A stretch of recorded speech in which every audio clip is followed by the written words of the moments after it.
শীতকাল এমন একটা সময় যখন প্রত্যেক স্টুডেন্টের জন্য পড়াশোনা ভীষণ গুরুত্বপূর্ণ হয়ে যায়, কিন্তু ঠিক এই সময়ে আসে অনেকগুলো সমস্যা।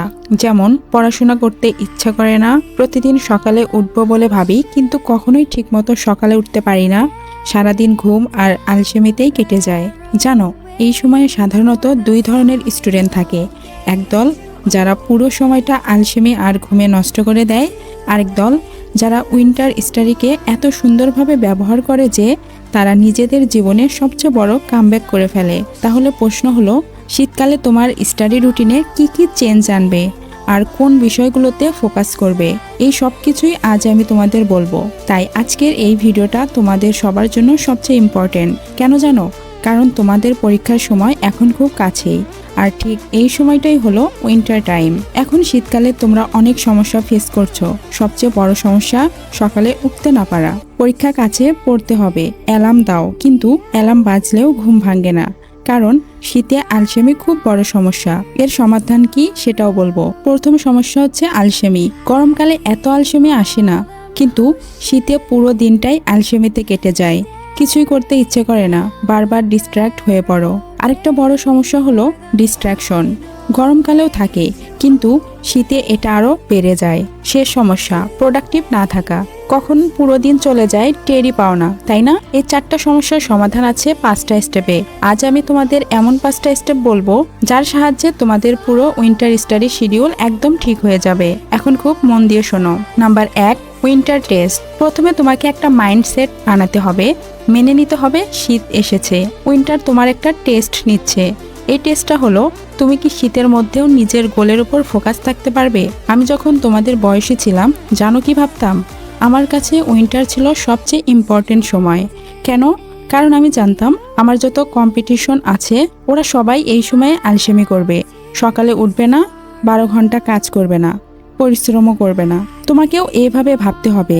তোমার কম্পিটিশনরা এখন ঘুমাচ্ছে, আর তোমাকে এই 2 থেকে 3 মাসে পরিশ্রম করে এগিয়ে যেতে হবে। গরমকালে সবাই পড়ে, কিন্তু শীতে পড়তে সাহস লাগে। কঠিন হবে, সমস্যা আসবে, কিন্তু তোমাকে মেনে নিতে হবে। এটা একটা চ্যালেঞ্জ। যেমন অনেক প্যারেন্ট প্রতিদিন ভোর 4টায় উঠে যায়, কারণ তাদের নিজেদের মস্তিষ্ককে ট্রেন করে রেখেছে। তোমাকেও মস্তিষ্ককে ট্রেন করতে হবে, এই শীতে এত পরিশ্রম করব যে আমার রেজাল্ট সবাইকে চুপ করিয়ে দিবে।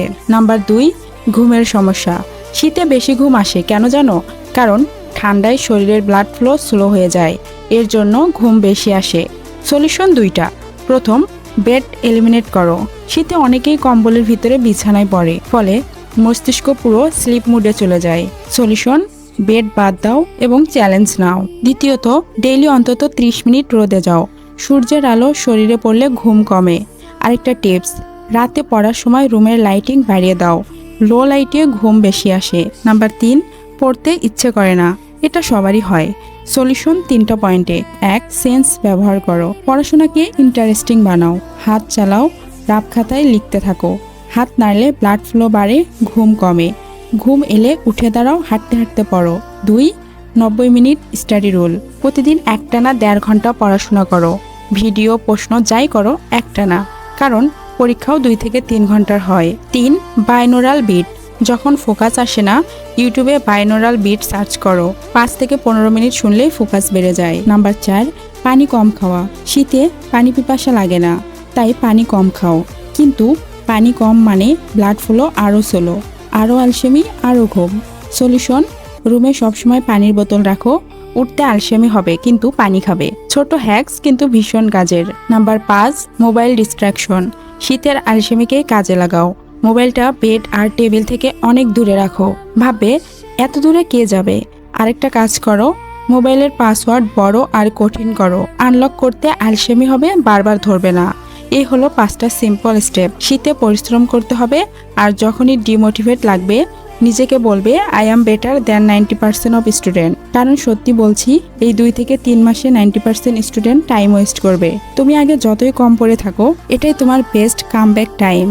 তোমার কম্পিটিশন ঘুমাচ্ছে, তোমাকে জাগতে হবে, পরিশ্রম করতে হবে।